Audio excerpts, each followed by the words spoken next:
The champagne had just been poured when my father raised his glass. To family, he said, and to the ones who make us proud.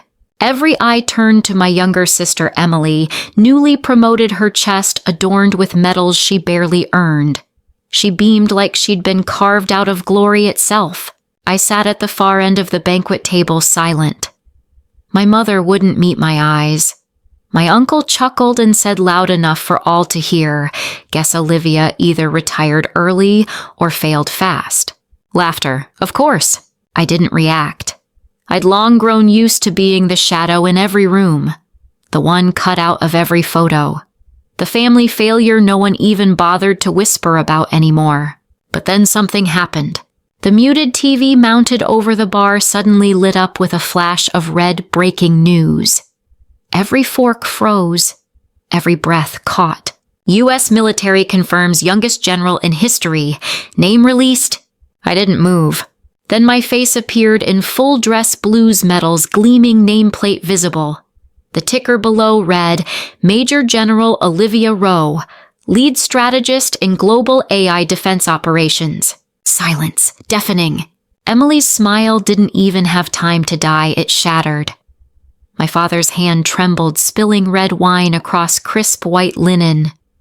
My mother stared like she was seeing a ghost. And me, I just sat there, because when I needed applause, they gave me absence. And now they didn't even remember what they'd erased. I hadn't planned to return to Austin. Honestly, if it weren't for the so-called celebration for my cousin's son Jackson, the golden boy getting a full ride to an Ivy League school, I wouldn't have come within 100 miles of this dust-choked place. They called it a family BBQ, but I knew better, it was an unofficial coronation. One more reason to pat each other on the back and pretend the cracks weren't real. Big white tents covered the backyard behind Uncle Ray's old ranch. The air was thick with charcoal smoke, cheap beer, and the kind of laughter that always sounded a bit too rehearsed. I wore a plain black shirt, jeans, and pulled my hair back tight. No uniform, no insignia. I wasn't there to be seen, just to observe. And the moment I stepped in, the whispers began. "Well, look who it is." "The wandering soldier," someone muttered through a mouthful of ribs. Another chimed in. "Didn't she drop out to go play G.I. Jane or something?" A third voice added. "Still driving trucks for the army? Or did they finally let her go?" I smiled, lips closed, teeth hidden. They didn't know. Not one of them knew that I'd served under Black Ops clearance, that my name was scrubbed from systems for a reason, that I'd drawn up strike plans that would never make the headlines but had shifted the course of conflicts. To them, I was still just Olivia, the dropout cousin, the ghost they tried not to mention. But ghosts don't disappear, they wait. I stepped into the living room of Uncle Ray's house, and immediately I knew something was off. The display case in the corner, the family's unofficial Hall of Fame, stood just as it always had. Certificates, medals, graduation portraits, framed accomplishments. A shrine to legacy. And for years my photo had stood there too. The one from my first year at Fort Benning. Full uniform, back straight, eyes forward. A moment my mother once said made her proud. But today it was gone. In its place, a bright, polished photo of Jackson beaming next to a Princeton banner, framed like royalty, like he was the first in the bloodline to understand what honor meant. I found my mother by the kitchen island. Voice low. "Where's my picture?" She didn't look up from her wine glass. "Oh, it got dusty. I figured I'd put it away. Put it where? In a drawer. Somewhere. Like me, apparently." A sharp pressure tightened in my chest. A memory I hadn't visited in years resurfaced that last night at home before I shipped out. My father looked me dead in the eye and said, "Guns are for men, Olivia. You're tearing this family apart." That was the last time I wrote home. They never asked why. As the sun dipped low and paper plates were being tossed, I stepped out past the field behind the barn. The tent behind me glowed like a soft burning fire. The wind caught my hair, and I whispered to no one. "They think I disappeared." Shame. I've just been working somewhere beyond their clearance level. No one at that barbecue knew the truth. They saw me as the strange cousin, the one who dropped out, the one who drives trucks for the army. But they didn't know that for nearly a decade, I served under Black Ops clearance, my name scrubbed from public records, my face absent from commendations because the missions I led weren't made for medals. Operation Orion Echo. They'd never heard the name. They weren't supposed to. We were deployed to the Caucasus Mountains to rescue a group of civilian engineers taken hostage by a rogue paramilitary cell. The intel said there were 12 hostages. When we arrived, there were 21, including children. Command wanted us out. Stick to protocol. Save what we came for. Abandon the rest. I said no. I split the unit, lit flares, pulled focus with noise and deception, bought time, bought lives. We got everyone out. Every last one. And then, silence. No commendation. No official credit.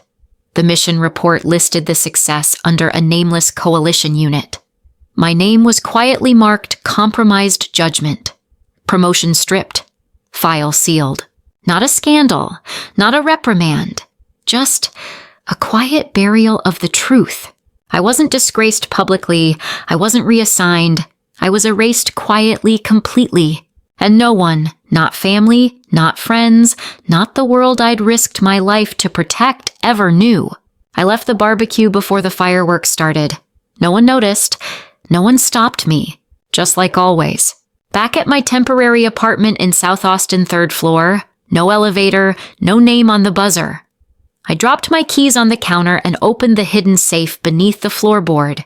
Inside a scorched ball cap with a faded eagle, a bent piece of shrapnel no bigger than a dog tag, and a half-melted insignia badge with 3 words still visible, "No man left behind." I powered up my encrypted military laptop. The screen glowed in the dark. There was a message waiting. Sender Jason Kane? The name rang faint, almost forgotten. A civilian I'd dragged out of rubble during Operation Orion Echo. Bloodied, bruised, but alive. His message was short. You probably don't remember me, but I remember you. Echo Sector 9. You came back when comms were dead. You could have left us. We all knew that. But you didn't. My sister works for CNN. I told her the story. Told her if you want to tell a story that matters, find Olivia Row. I froze. A few hours later, a knock at the door. Measured, calm. She introduced herself as Sarah Kane. No tabloid smile. No rush to go viral. Just one question. If I tell your story not for ratings, not for outrage, but for truth, will you let it be heard? I looked her dead in the eye. If you're willing to bleed for the truth the way some of us bleed in silence, then yes. As Sarah began building the foundation for the story, I reached out to the only person I trusted with a system like this, Marcus Vance. Years ago, Marcus was a ghost half-genius, half-liability. He'd been accused of altering satellite intel mid-combat and was about to be court-martialed when I stepped in. Fought for him. He never forgot. This time he returned the favor. You've been cloned, he said. 7 times in the past 18 months, your credentials were used to access encrypted files tied to drone warfare, covert surveillance of political figures, and experimental AI weapon programs. He paused, then added quietly, they left just enough of a trace that if it ever got exposed, you'd look guilty. I didn't speak. My mind spun. The breach came from a military-issued laptop, the one I'd turned in 3 years ago when I rotated out of Black Ops. It should have been locked inside a secure vault. Instead, it had become the back door to a digital heist. Marcus tracked the access point Washington, D.C., more precisely an office registered to General Racine, and the report verifying the breach signed by a mid-level analyst using the handle MJR Delta. That name rang loud. I'd seen it on dark forums, military back channels, smearing me, calling me reckless, a disgrace to Echo. This wasn't a leak. It was a setup. The next morning, I made a mistake. I turned on the TV. I was stirring burnt coffee in a chipped mug when I heard his voice. Looked up, and there he was. Brian Rowe, my cousin, sitting comfortably on a morning talk show posture, perfect smile, camera ready. The host introduced him as an emerging voice of American service, a future leader. And then he told my story. The Caucasus Mountains, civilian hostages, no backup, no clean intel. I made a decision, he said, eyes glossy with false humility. I broke protocol, split the unit. We saved them all. Every detail, the number of hostages, the diversion tactics, the last-minute exfil, all mine. But on national television, Brian wore my mission like a borrowed uniform. He'd never deployed, never held a weapon beyond ceremony. He didn't just steal my glory. He stole my truth and spun it into applause. I called my mother. Did you see the show this morning? I asked directly. Her voice was careful. Brian's really doing well. I think it's nice he's finally being recognized. He made it up, I said flatly. He never served. He stole that mission. Silence. Then gently, you always kept everything to yourself, sweetheart. People can only be proud of what they understand. I hung up, because the truth wasn't that I kept it to myself.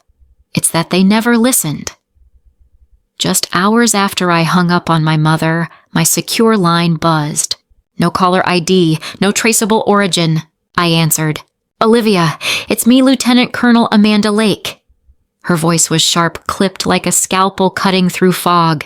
You need to hear this before it gets worse. I'm listening, I said, jaw tight. There's chatter in political circles. Someone's dredging up your 2018 refusal the drone report. And now Brian's on TV with classified mission details. That's not a coincidence. I knew what she meant. Back in 2018, General Russian had pressured me to falsify surveillance reports to cover up a rogue drone initiative used to monitor congressional opposition to defense budgets. I refused, filed an internal complaint. Nothing came of it. No hearings, no headlines, just silence. And now Brian, my cousin, was being fed specifics from missions that were sealed. Someone was writing a new version of the story, and they needed me erased to make room for it. I never wanted the spotlight, I said quietly. I just wanted the truth to matter on its own. Amanda's voice dropped. It doesn't. Not anymore. I ended the call. Sat still, breathing shallow, heart ticking like a fuse. This wasn't just about lies. It was strategy. Someone wasn't just trying to discredit me. They were trying to replace me with a cleaner face. With Brian. And unless I spoke up, they'd succeed. I didn't wait. This wasn't ending in an article, it was ending in confrontation. Marcus traced the beacon to a forgotten NATO outpost near the Swiss border, a rogue AI command facility. Inside, we found my name burned into the code. Latine J. Rowe, stamped on Adaptive Strike 5.3.1, the software I once built to extract hostages. Now corrupted, now autonomous, now deadly. We moved fast. I called in my old team ghosts like me. We breached the perimeter under cover of avalanche alarms. I slipped through frost-choked halls down into the core. And there she was. Elena Varelli, my former analyst. The woman who once walked behind me, always a half step from power. You got their praise, she hissed. I got their scraps. I never wanted praise, I said. I wanted people to live. We didn't draw weapons. We fought fists, elbows, instinct. She slashed a knife through my ribs. Fire bloomed under my skin. I gritted my teeth, spun her, and plunged the blade into the emergency conduit. Sparks. The system blinked. AI shutdown triggered. My team stormed in. Varelli tried to flee, didn't make it far. I limped down the hall past flickering wires to find my father, shackled, sedated, lips blue. He looked at me. Really looked. You're not like your mother, he whispered. You're stronger than all of us. And I was wrong. His hand fell from mine. Outside, the snow kept falling. I walked out of that mountain coat soaked in blood boots, heavy, no cameras, no applause. Just truth. Still breathing. After Switzerland, we didn't rush to headlines. We sent everything, AI schematics, footage, internal logs, to CNN, the Congressional Oversight Committee, and the Department of Defense. And then it aired. She was called a failure by her own blood, erased by the very system she once served. But the silence surrounding her story, it wasn't hers. It was engineered. I sat alone in my dark apartment in Austin. No lights, just the screen, no smile, no tears. Only one whisper someone finally listened. 2 weeks later, I was summoned to testify before Congress. No uniform, just a crisp white shirt, hair tied back spine straight. I looked each senator in the eye and said, "I'm not here to reclaim power. I'm here to prove that when silence is weaponized, it becomes the most dangerous threat in the military." And then, Brian Rowe's name resurfaced. Investigators traced military system breaches directly to his credentials. He wasn't criminally charged, but stripped of all ranks, expelled from service for ethical misconduct and breach of officer code. After the hearing, he approached me. No badges, no posture, just a broken man. "I didn't mean for it to go that far," he stammered. "I just wanted to be seen." I looked at him, no rage, no pity. "Forgiveness is a privilege," I said. "You haven't earned it." And I walked away. 2 days after the hearing, the call came from the White House. The president himself. He'd signed an executive order restoring my rank and offered me a senior command post at CENTCOM. If accepted, I'd become the youngest woman ever considered for that role in modern history. I thanked him and declined. I didn't need a seat at the table to prove I belonged. I needed to build a new table, one where ethics came first. So I founded a small center just outside Austin, Texas, the Rowe Institute for Strategic Ethics. We trained young officers not just in combat theory, but in moral consequence humanitarian design, and the fine line between following orders and doing what's right. We began with cadets, a few civilians, and backing from anonymous donors, people who believed that the future of warfare shouldn't be measured by firepower, but by the reason we choose to use it. In the main hall above the whiteboard, I hung a single photo, not of me, but of my father standing under the old oak tree behind our house, leaning on his cane, staring out across the pasture. Beneath it, engraved in steel, "No one is born knowing honor, but everyone has the right to choose it." It was a crisp fall morning, clear skies, still air. The leaves outside the academy rustled softly as I walked into the main lecture hall, dressed in a simple gray suit and the same old boots I wore in the Swiss snow. I wasn't a general anymore, wasn't a scandal, wasn't a survivor. I was Olivia Row, and I was here to teach others that silence isn't always neutrality and truth. Even uncelebrated is still worth speaking. The seats filled quickly. Cadets, a few civilians, visiting fellows, and then I saw her, my mother, Evelyn Rowe, third row, hands folded neatly in her lap, her cheeks fuller, her eyes calm. The first time she'd left Missouri since it all began. No judgment in her gaze, just quiet pride. I stepped to the podium and took a breath. "I used to believe I had to win to be worthy," I said, "but I've learned that simply living by your truth, that is the victory." A pause. Silence settled. A student raised their hand. "Do you regret not forgiving Brian?" I smiled gently.